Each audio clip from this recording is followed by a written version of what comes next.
So, all right, so continue Sif number 8. With regard to the Mussaf prayer, that's very interesting. Although its recital time spans the entire day, as we said before, right? The entire day.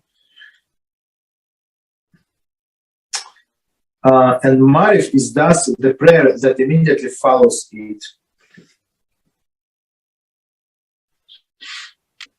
And it would have been expected that one who did not recite Mussaf, recite Compensate Shemoneh Esrei following Mincha. Nevertheless, if one missed the Mussaf, it has no compensation at night. But the Mussaf prayer was established based on the verse in HaShem 14:3. May our lips compensate for the sacrificial bulls, right? Simigala 31b. It is thus accorded this status to that of the sacrificial offering.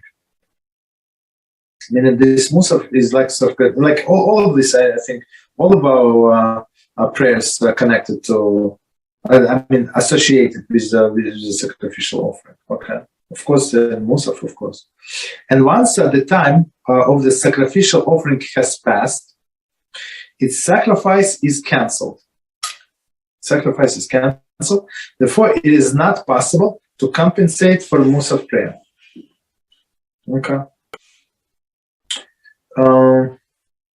So one more time, last sentence, and we're going to explain.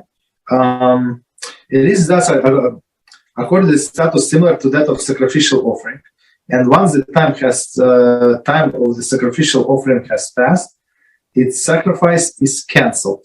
Therefore, it is not possible to compensate for the missed mussar.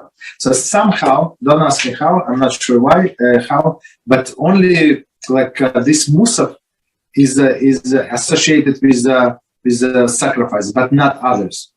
So for others, for mincha, you can compensate on mariv.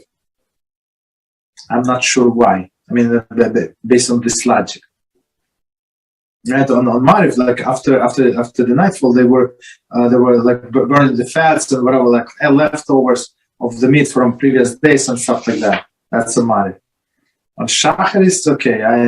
Okay, understand. So so mussar, you cannot compensate. I mean, do during the mincha. If you miss mincha, that's it. You are basically.